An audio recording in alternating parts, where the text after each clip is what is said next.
And I think there's a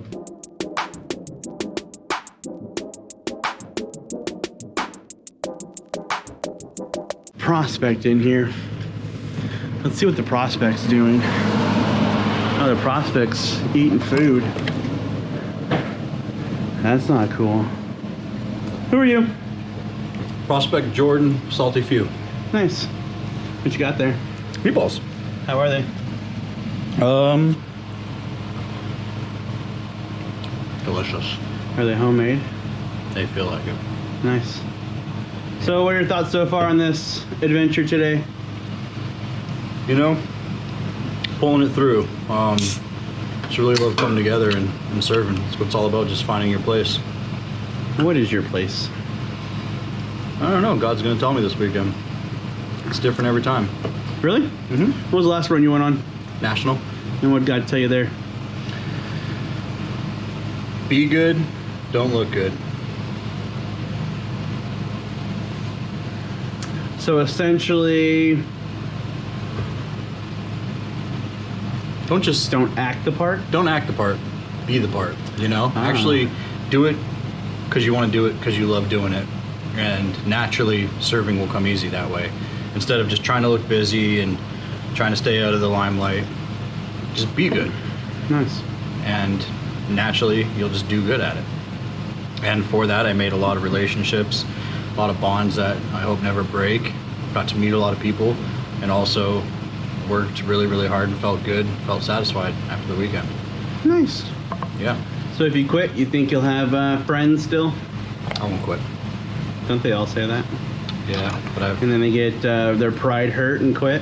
had that hurt already. Yeah? Oh yeah. Tell me a story. What happened? It was like, I think I was a supporter. No, somebody high up said, "Where's your bike at?" And I said, "Bike? Oh, we ride bikes in this club." Ooh, yeah. Yeah. So he said, "I want you to go home, and I want you to make a video of you on your bike, using sounds only, just to show me that you have a bike." Wait, I think I heard that story from somebody else. Yeah, that's a pretty famous That was story. you. So I went home and I put on my Ranger panties from the military, which are like green shorts up to here. And I went outside and I found a verse on humiliation in Matthew. I read that out loud, and then I proceeded to get on my Harley and make Harley sounds. And I was like, I even had the wind going. I was like, and I was getting on my Harley. And I took it a step further and I went over to my dirt bike, my KTM. And I started making dirt bike noises, so I rode my dirt bike for a while, and I had to post that video onto our page for everyone to see. And yeah, so it's lessons like that broke down my pride, my humility, and but at the same time just really helped me understand who I am and what my role is in this club. But did you say that because you're just joking? Yeah. And did you felt that you were at a joking level with that person that asked you? I don't think I assessed the situation. I didn't think before I spoke. I didn't think, do I know this guy well enough that I can be on that level? And I didn't. I think that's one of the biggest things that upsets me the most with prospects, is they'll come up to me and start joking around and hooting and hollering, and it's like, homie, I don't even know you.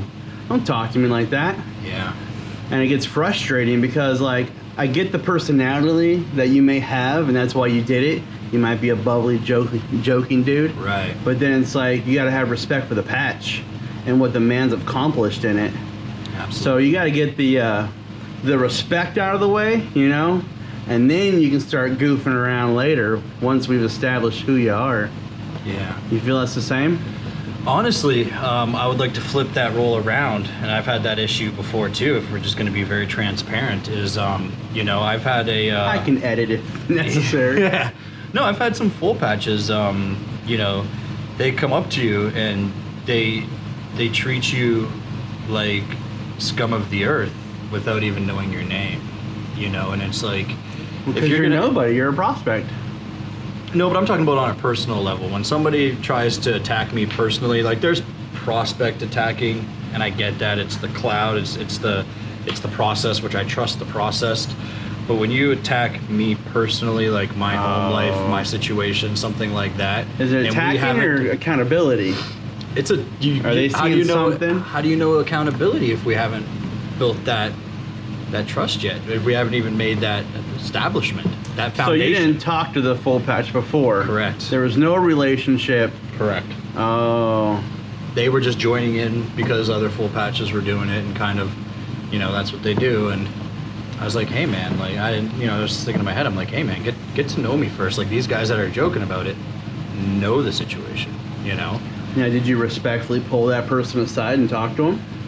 I did not. I let it go. This is actually probably the first time I've ever brought it up. But Does it still bother you? no, not anymore. I've learned to move on. I can't.